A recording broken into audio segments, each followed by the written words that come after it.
What's going on, everybody? It's been some time since I loaded a video, so I'm gonna do a quick video on some pro sport gauges that I got. I got a boost gauge and water temp gauge for right now. I'm gonna be installing them in the Screaming Eagle. That's what I'm calling the Eagle Talon. So that would be pretty cool. So I'll show you guys really quick how that goes out and see how everything turns out. All right, so I already started last night. Nothing fancy here, so what can I show you here? Okay, so here is the lamps. This is to turn the lights on the gauge. That's my other phone ringing. Okay, I'm back. All right, so let's do this again. So I did this last night. I don't know why I did it this way. I could have just done it this way.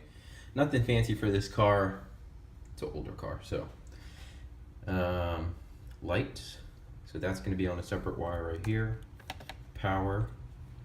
Right here. I try to do it a little bit cleaner because sometimes people run two wires to the same thing, so I just split into two to one.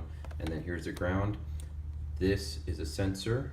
So what's this? The boost gauge, and then sensor for the water temp. So on the water temp, I'm probably gonna drill a hole right here or right here, tap it, run the wires that way, instead of putting this block in the middle that I have. So I have to cut the hose and all that stuff. So I'm just gonna do that there. So that should be all right.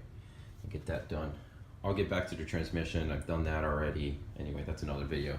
So, and then let me show you what the front looks like. So I got this vent off Amazon, or you get on eBay. I mean, there's only so many people who are making these vents for this car since this car is older. It's pretty cool. Gauge pod vents. These are Pro Sports LED type of gauges. So I wanted like an old school look on it. Not the black face and all that fancy stuff. So I just wanted something basic like the autometer gauges, because those don't go bad. Either that, I was gonna go autometer. So, but they have a good deal on these, and they're local in St. Pete. So I got those. One here, one there, and then I'm not sure we're gonna do the oil pressure gauge. I didn't get that yet. Usually people put them in, put the gauges all in there in the climate control section, but I want to keep all of that. Or I'll put some down here. So we'll see. So almost done with that. Usually they glue it, but if I glue it now, there's two screws right here, one there, one there. I'm not able to fasten this down, so don't want it to look like shit. So it does, if I push it in, it does squeeze in, or maybe, you know, usually they glue it. Maybe I will glue it a little bit, but in case I gotta take it back apart, I'm just gonna rip all of this off. So hopefully I don't have to take it back apart. So we'll go there. I'm pretty close now, so I think I'm gonna run some sensor wire, figure out where I'm gonna put the boost sensor. This one is electrical, not mechanical, as you can tell from the back. So I'm gonna do that now, and then I'll show you where to run these wires to get the power from that. All right, hopefully you can hear me over the fan. So here is the, oh, here we go, boost solenoid. Put some light over here from Pro Sport. So they gave you a little check valve or vacuum, so the air goes only one way. So I was thinking of putting that inside, but I don't know. I'd rather just leave it out here right now, because I don't want to keep putting more wires inside the car. I'll use what's out here.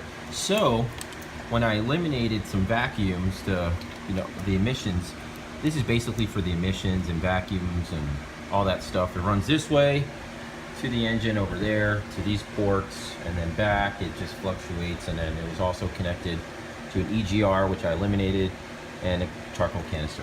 So this has power, which is great. I just need to put two female connectors. If I could find a connector for this, that'd be great. I got a harness in over here that I can use. If it does have it, then it'll be a nice clip. So power does go here. I checked it with the tester. This one's really good. I don't know who makes this. Let's see. Focus. Power people? Power Pro. So I couldn't see it.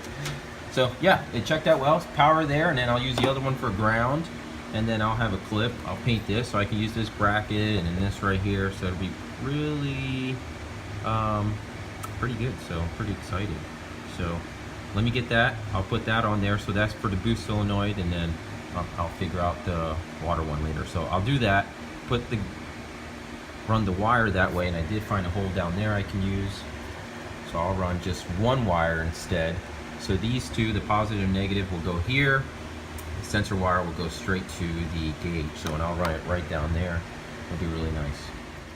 so I got the tester here, so what I'm gonna do is try one of these wires and see which one has just power and one for light. Some people do it different. They run it straight to the fuse over here. Sometimes they run to the radio. You know, I've done this a bunch of times. Everybody has their different things. They say, yo, you're taking power from this and that. It's not a big deal. It's not that much power needs to power these gauges, so I'll find out which one it is. If there's an issue, then yeah, I'll switch it. I'll find somewhere else, but I really don't want to run wires to the fuse. Back then, a lot of people used to just run it in there and just stick it inside the fuse, and that's more of a hazard than anything. Then now the fuse is overpowered. So let me find out which one it is, and then we'll go from there. All right, so you should always test your work. I got the power and everything. No sensors are connected yet, but I wanted to find a power wire so for the light, which I did. So I'm gonna plug it in. I found one here. So when you turn on the lights, boom, boom, works perfect. So I'm gonna tap that in right now and button everything up, get the sensor wires coming this way, and then we'll test out everything. All right, already tapped in the thermostat. You can see it right here. If anybody else wants to do it, so here is the tap right there, 1/8 tap. I don't have all the tools. I have a box of them, I just don't have it now. So I just use a 10mm, which is fine. Just take your time, and a ratchet, you can get it done. Drill bit. So usually get the drill bit a little bit smaller than what you're tapping, because with a tap, it's actually gonna make the new threads and expand it. If you over drill it, you're screwed. So can't go backwards. So leave it small and then tap it and then test it out. It screws in really nice. It's not bad. So pretty good. So we're kind of close here already. Got that done. I got the sensor, the boost sensor already hooked up. I mounted it right here. So that wire is already ran inside to the gauges, got all the lights and everything working to a switch and the power. So I'm just doing the sensor wires. So we're almost done. Focus, we got it. It's working. All the lights are on. Super bright, but still look kind of nice. I like it. That fuel pump is so loud. I don't know how long I'm gonna take it. It's loud.